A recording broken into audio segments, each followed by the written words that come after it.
Um, it's debatable. I don't see it as the same, okay? The unrealized rents, I see what you mean. This guy, okay, this guy, yeah, okay. So this guy could be making more. And they're going to, yeah, well, yeah, technically you could apply that concept to unrealized rents. But please don't confuse the conscription tax as a whole with, no, okay. I'm not confusing that. I'm just Yeah, in that particular case, yeah, he's losing his opportunity cost.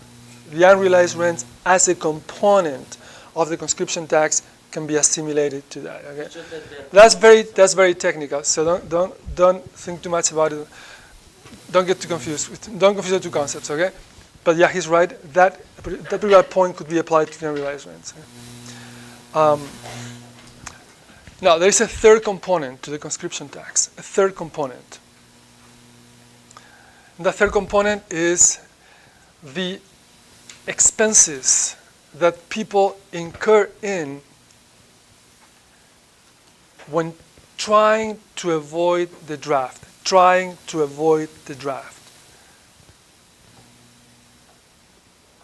When trying to avoid the draft. What did people do in the US in order to avoid military service, the draft? They left the country, they went to Canada, or they got sick, or people do all kinds of things. And if you go back to early 20th century in Europe, people did all kinds of crazy things. They would break some teeth or some fingers or a bone, or they would even destroy an eye. They would mutilate themselves in some fashion. In France, in the late 19th century, there were even people who trafficked with contagious diseases. So they would go from town to town, and you would pay them to get a contagious disease transmitted to you. So you would be exempted from the draft. Now the Gates Commission calls this net loss. To the Gates Commission, these expenses that people incur in order to avoid the draft are a net loss. In economic terms, a net loss. And so these are the three components of the draft. Okay? The difference between what a draftee gets and what he would be getting under a volunteer system, the unrealized rents, and the net loss that people incur into when trying to avoid the draft. In a chart form, in a graphic form, the Gates Commission just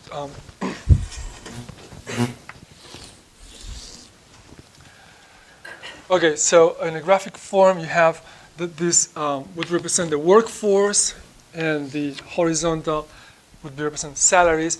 Normally, what happens in society is that to a higher degree of qualification, professional qualification, corresponds a higher salary. So if you have you have a PhD and you're a great engineer, your salary is going to be something like this. It's going to be here. High degree of qualification, high salary, and to a low degree of qualification, you get a low salary. Now, with the draft, what happens is that you are getting people with a high degree of qualification, but you are paying them a low salary. You see? Now, the difference between what they should be getting and what they actually get, you know that already? That difference is the conscription tax. Okay? That's the conscription tax. The unrealized rents would be here.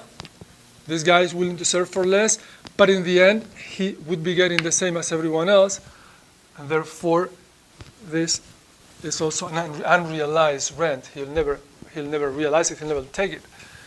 The guy who would want more, he's paying more than that. He's paying higher tax. And then to this, you can add the cost of avoiding the draft. Society has made an investment on you. Society has made an investment on you, and now you leave the country, or you get sick, or you stay in college indefinitely, causing an unnecessarily additional expense to society, and that's a net loss. Okay, so now we know how much, or we can calculate how much the conscription tax is. Okay, now the next task is going to be to show you, to help you understand why a conscription army is more expensive, actually more expensive than an all-volunteer force. You should be able, by now, you probably have some intuition of why is that. Let me explain this with an example now. Okay. Say we have. Well, let me first explain the technical concept, then I'll go to the example, and then we'll come back to it. Right? The reason why a conscription tax is more expensive is, number one, what do we call more expensive? You have to think of a country as a family. So when we say something is more expensive or cheaper or whatever it is, it's for the family as a whole, not for some people only, but for the family as a whole.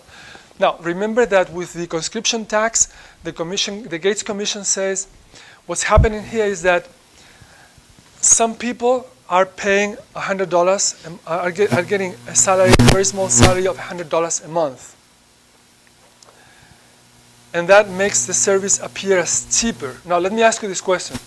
When you have an all-volunteer force, when you're paying $1,000 a month each of the soldiers in there, where does the money for those salaries come from? Taxpayers, thank you. It comes from general taxation, right? Now, because taxes are proportional and progressive, who are the taxpayers who pay the most? The richer, the wealthiest. That's a very simple thing, right? So, by placing this huge tax on these people who happen to be the poorest in society, men 18 through 25 or something, they don't have big bank accounts, as you know, but they are paying the highest tax. Who are the people who are saving the most in taxes? The rich people, the wealthiest, who are the ones who have to contribute the most. By having this public service forced, being paid by another group in society, are the ones who are going to save the most too in taxes. So the Gates Commission says, look, this is what the draft is doing. It is saving a little money to the rich at the expense of placing an overwhelming, disproportionate tax on the poorest.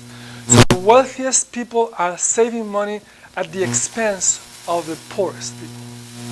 That's what the Gates Commission concluded. It's a very simple thing, right? So that I, who am really rich, don't have to give my little taxation to have whatever public service running.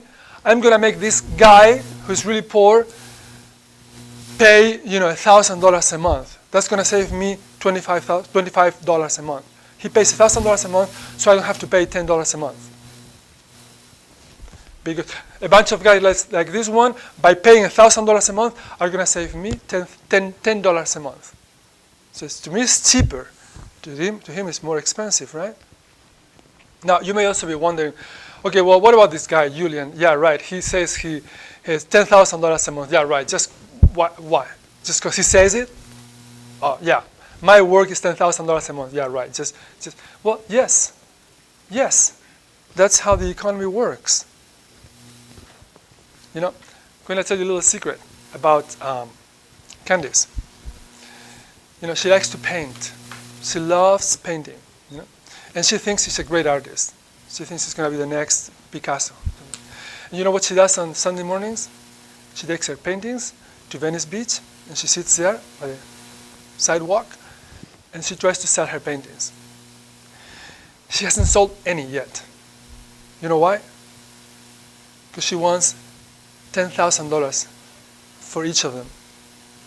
Now and then she gets an offer of $10 or something, but she wants $10,000. That's okay. Can she do that?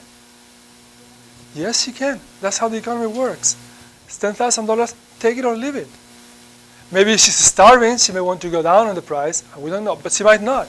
She might say, this is $10,000 each, period. Take it or leave it. And that's how economic values are assigned to a work, to a service, or to a good, just in such an arbitrary manner. And that's